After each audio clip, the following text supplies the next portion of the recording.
18ஆம் படி கருப்பசாமி துணை. என் தங்கப்பிள்ளையே, உனக்கு எவ்வளவு பண உதவி இப்போ தேவைப்படுதோ, எவ்வளவு மன கஷ்டத்துலையும் பண கஷ்டத்துலையும் இப்போ நீ வாடி வதங்கிக்கிட்டு இருக்கியோ, அது எல்லாத்தையுமே சரி செய்யறதுக்காக தான் இப்போ நான் உன்கிட்ட வந்து உனக்கான பண உதவியையும் செய்ய போறேன்.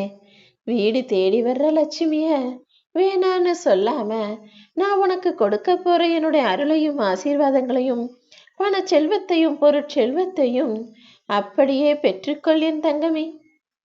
என்னதான் நீ எல்லார்கிட்டையும் நல்லா பழகுனாலும் ஒரு சிலருடைய உண்மை குணமானது சில சந்தர்ப்ப சூழ்நிலையில மட்டும்தான் வெளியே தெரிய வரும். அப்படி ஒரு சிலரை பத்தின உண்மை நீ தெரியும் போது, என்னடா இது, இவங்க இவ்வளவு நாளா நம்மள சுலபமா அவங்க சாமர்த்தியமா திறமையினால ஏமாத்திட்டாங்களே நினைச்சு கவலைப்படக்கூடாது. என்ன நடந்தாலும் எது நடந்தாலும் எல்லாத்தையுமே காரண காரியத்தோட நடத்திக்கிட்டு இருக்க இந்த கருப்பசாமி நிச்சயமா உனக்கான நல்லதுக்காக தான் சில விஷயங்களை நடத்தியிருப்பேன். இப்போ உனக்கு பண கஷ்டம் இருக்கு, நான் உதவி செஞ்சா உன் வாழ்க்கை சரியாகும்னு தெரிஞ்சதாலதான் உன்னை நோக்கி வந்து உனக்கு தேவையான உதவிகளை செய்வதற்காகவும் வந்துட்டேன். வாழ்க்கைங்கிறது ஒரு போர்க்களம் போலதான். இதுல நல்ல பலமான ஆளோ அல்லது வேக வேகமா வேலைகளை செய்யற ஆளோ வெற்றி பெறுவது கிடையாது.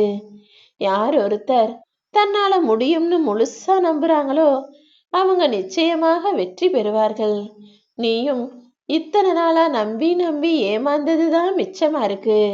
இனிமேலும் உனக்கு ஏமாத்த கொடுத்துடக்கூடாது, நீ கஷ்டப்பட்டுற கூடாது, கலங்கி நின்னுடக் கூடாதுன்னு தான் உனக்கானதை செய்வதற்காக இந்த கருப்பசாமி ஓடோடி வந்தேன்.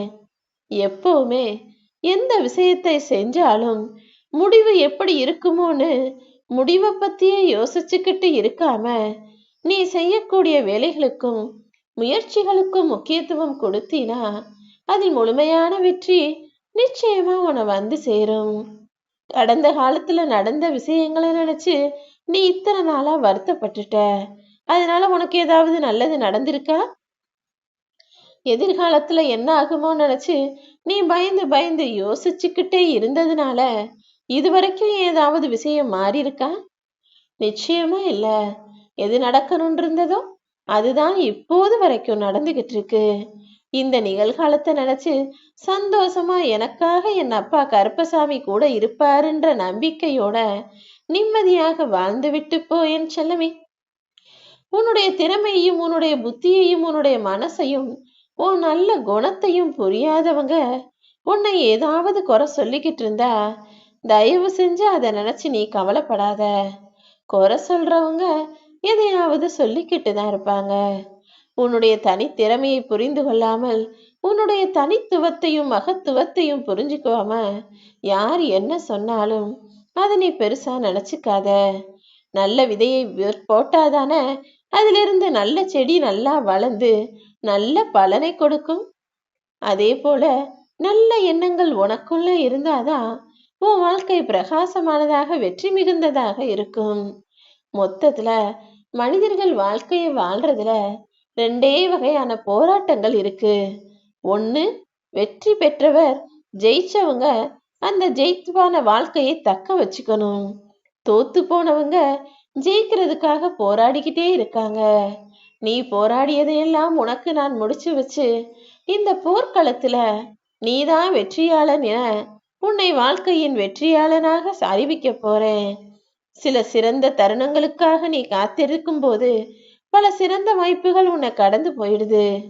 எப்பவுமே நல்லது வரும் பெருசா வரும்னு காத்துக்கிட்டே இருக்காம என்ன கிடைச்சதோ அதை ஏத்துக்கிட்டு சந்தோஷமாக வாழ பழகு. உன் வாழ்க்கையில் பெரிய மாற்றங்கள் நல்லபடியா நடக்கணும்னு நினைச்சினா சின்ன சின்ன உனது பழக்கங்களையும் தினசரி வழக்கங்களையும் மாத்திக்கிட்டு தான் ஆகணும் என் தங்கமே. வாழ்க்கையில வெற்றி பெறணும் வெற்றி பெறணும்னு சொல்லிக்கிட்டு சும்மாவே இருந்தா வெற்றி தானாக வந்துடாது. நீதான் அதற்காக களம் இறங்க வேண்டும். அப்படி நீ வெற்றி பெறுவதற்காக வேலை செய்யும் போது நம்பிக்கையோடு என்னதான் செஞ்சாலும் சில நேரங்கள்ல தோல்வியை தழுவ நேர்ந்தால் அதற்காக நம்பிக்கை இழந்திடக்கூடாது. நம்பிக்கை இழக்கும் நேரத்தில் நீ வந்த பாதையை பின்னோக்கி பாரு. இவ்வளவு தூரம் கடந்து வந்துட்ட. இன்னும் கொஞ்ச தூரம் தானே. வேகமாக முன்னோக்கி போனா கூடிய சீக்கிரம் உனக்கான வெற்றி உன் கண் முன்னால வந்து நிற்கும். எண்ணங்களும் உனது நோக்கங்களும் சரியாகவும் உண்மையாகவும் இருக்கும்போது நீ ஏன் கவலைப்படுற? நல்ல மனிதர்களும் நல்ல விஷயங்களும் உன்னை தேடி தானாகவே வந்து சேரும். அதுக்காக நீ எந்த கஷ்டமும் பட வேண்டிய அவசியம் இல்லை. இந்த சவாலான காரியங்களில் இறங்கினால்தானே வெற்றியும் அளிக்கும். அப்பனால எப்பவுமே தைரியமாக இருக்கக்கூடிய ஆளாக இரு. எதை செய்யணும் எதை செய்யக்கூடாதுன்ற விஷயங்கள் எல்லாம் அப்போதுதான் உனக்கு தெரிய வரும். ஒருத்தரை பார்த்து பொறாமப்படும் போது வெறுப்பும் பகைமையும் கூடவே சேர்ந்து ஒட்டிக்கும். எப்போதும் யார் வாழ்க்கையை பார்த்து பிரமிச்சு போறதோ அவங்களுக்கெல்லாம் நல்ல வாழ்க்கை அமைஞ்சிருக்கு. நம்ம இப்படி கஷ்டப்படுறோமேனு பொறாமை என்னமோ உனக்குள்ள வரக்கூடாது. அடுத்தவர்களை விமர்சனம் செய்து காலத்தை கழிக்க வேண்டாம் என் தங்கமே. ஏன்னா யார் எப்போ அடுத்தவங்களை விமர்சனம் செஞ்சாலும் அவர்களை விமர்சிக்கவும் 4 பேர் பின்னால இருப்பாங்க. பெரிய மலையா இருக்கே, இதுல எப்படி ஏற போறோம்னு மலை ஏறுவர்கள் மலைச்சு நிக்க மாட்டாங்க. ஏன்னா அவங்க மலை மீது ஏறத் தொடங்கிட்டா அந்த மலை கொஞ்சம் கொஞ்சமா அவங்க காலுக்கு கீழே தான் கிடக்கும். அதே போல நீயும் உன்னுடைய வெற்றிகளையும் அதை அடைவதற்கான முயற்சிகளையும் செய்ய தைரியமாக தயாராக களத்துல இறங்கணும். எதை பார்த்தும் தயங்கவோ கலங்கவோ பயப்படவோ அவசியமில்ல. வாழ்க்கையில சூழ்நிலை சந்தர்ப்பம் மாறும்போது இக்கட்டான பிரச்சனைகள்ல தான் சில பேருடைய சுயரூபமும் உண்மை முகமும் வெளியே தெரிய வரும். நீயும் யார்கிட்டயாவது போய் உதவின்னு கையேந்தி நின்னு பாரு. யாரு எப்படி என்ன பண்றாங்கன்ற உண்மையெல்லாம் வெளிச்சத்திற்கு வந்துவிடும் என் தங்கமே. உன்னை சுத்தி இருக்கிற சூழ்நிலைகள் உனக்கு சரியா அமையலைனா அதை உன்னால மாத்த முடியலைனா அதற்காக நீ கவலைப்படாத. அதற்கு பதிலாக அந்த சூழ்நிலைக்கு ஏற்றாற் போல உன்னை நீயே மாற்றி கொண்டு விடு என் செல்லமே. சூழ்நிலைக்கு ஏற்றாற் போல மாற முடியும்ன்ற நம்பிக்கை உனக்குள்ள வந்துருச்சுன்னா அதுக்கப்புறம் எல்லாத்தையும் சரி செஞ்சு எல்லாமே உனக்கு நல்லதாகவும் நீ எதிர்பார்த்தது போல நடக்கும்படியும் செய்ய முடியும் என் செல்லமே. உன் விதியை நான் மாத்தி அமைக்கிறேன். நிச்சயமா கூடிய சீக்கிரமே நீ சுலபமாக வெற்றியை பெற்றிடலாம். காலம் கனிந்து வரும், நமக்கு நல்ல நேரம் பிறக்கும்னு எதிர்பார்த்துக்கிட்டே இருக்காம இருக்கிற நேரமே நல்ல நேரம்தான், கிடைச்ச விஷயமே நல்ல விஷயங்கள் தானே இருப்பதை நினைத்து திருப்தி கொண்டு உன் உழைப்பை அதிகமாக்கு என் செல்லமே. நல்லது நடக்கும் நல்லது நடக்கும்னு பொறுமையாகவே காத்துக்கிட்டு இருந்தா எப்போ நடக்கிறது? நல்லது நடப்பதற்கான வேலைகளையும் முயற்சிகளையும் நீ ஆரம்பிச்சிரு. தேவையில்லாத விஷயங்களையும் தேவையில்லாமல் இருந்து தூக்கி எரிஞ்சாதான் உனக்கு தேவையானவற்றை உன்னால பெற முடியும்.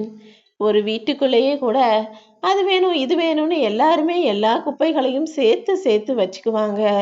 அப்புறம் ஒரு கட்டத்துக்கு மேல வீடு ஏன் தான் இவ்வளவு அடசலா இருக்கோ, ஏன் தான் இவ்வளவு குப்பையா இருக்கோன்னு தேவையில்லாததை தூக்கி எறியும் போது நிறைய இடமும் கிடைக்கும், தேவையான பொருட்களை வாங்கி அழகா வைக்கவும் முடியும். அதே போலதான் உன் மனசும். தேவையில்லாத விஷயங்களை நினைப்பதிலிருந்து விலகி நில்லு. அப்புறம் தேவையான விஷயங்களும் நல்லதும் வெற்றியும் தானாகவே உன் மனசுல உன் வாழ்க்கையில நிச்சயமாக வந்து சேரும். எல்லாமே இனி உன் வாழ்க்கையில நல்லதாக நடப்பதற்கு நான் உனக்கு துணையாக இருக்க போறேன்.